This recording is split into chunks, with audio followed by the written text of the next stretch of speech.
Hello అండి. నా స్టైల్‌లో మెంతికూర పచ్చడి అసలు ఎలా చేస్తానంటే, అసలు సూపర్‌గా ఉంటది టేస్టు. వేరే లెవెల్ అనమాట. ముందుగా పచ్చిమిర్చి ఒక 15 పచ్చిమిర్చి కడిగి పెట్టుకున్నాననమాట.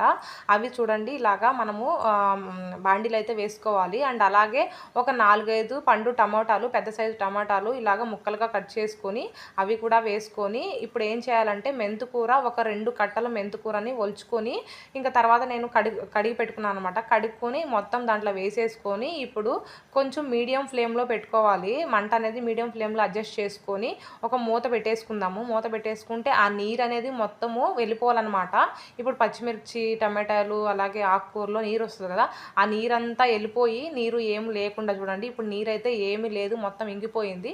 ఇప్పుడు ఏం చేయాలంటే ఆయిల్ అయితే వేసుకోవాలి. అది కూడా కొంచెం క్వాంటిటీ ఆయిల్ ఎక్కువనేది పడుతుందనమాట. నేను ఒక 3 స్పూన్ల దాకా వేసుంటాను. అంటే దాదాపు చెప్తున్నాను అంత ఆయిల్ అయితే వేసుంటాననమాట.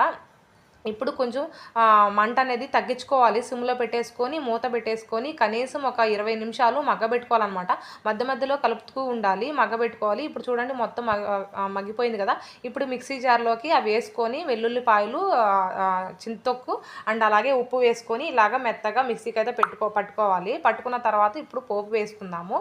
ఆయిల్ వేసుకొని కొంచెం ఆయిల్ ఎక్కువగానే పడుతుందండి. నిల్వ పచ్చడి కాబట్టి ఒక 2, 3 స్పూన్లు వేసుకొని తాలింపు గింజలు, ఎండుమిర్చి అండ్ అలాగే వెల్లుల్లి కచ్చా దంచి అది వేసుకొని ఇప్పుడు కరివేపాకు వేసుకోవాలి. కరివేపాకు వేసుకొని ఇంకా ఒక ఉల్లిపాయ పొడవుగా కట్ చేసుకొని కొంచెం ఎర్రగా వచ్చేదాకా ఏగనిచ్చి తర్వాత ఇప్పుడు మిక్సీ పట్టుకున్న ఆ పచ్చడి ఏదైతే ఉందో అది ఇందులోకి వేసుకొని ఇప్పుడు మొత్తము కలుపుకొని ఒకసారి మళ్ళీ ఒక 5 నిమిషాలు ఉడకనివ్వాలన్నమాట. ఉడికితే అప్పుడు పచ్చడి టేస్ట్ అనేది చాలా బావుంటుంది. మీకు కావాలంటే చింతపండు కూడా వేసుకోవచ్చు. కానీ చింతొక్కు వేస్తేనే టేస్ట్ అనేది చాలా బావుంటుందనమాట. ఇంకా వేడి అన్నం కూడా వేడిగానే ఉంది.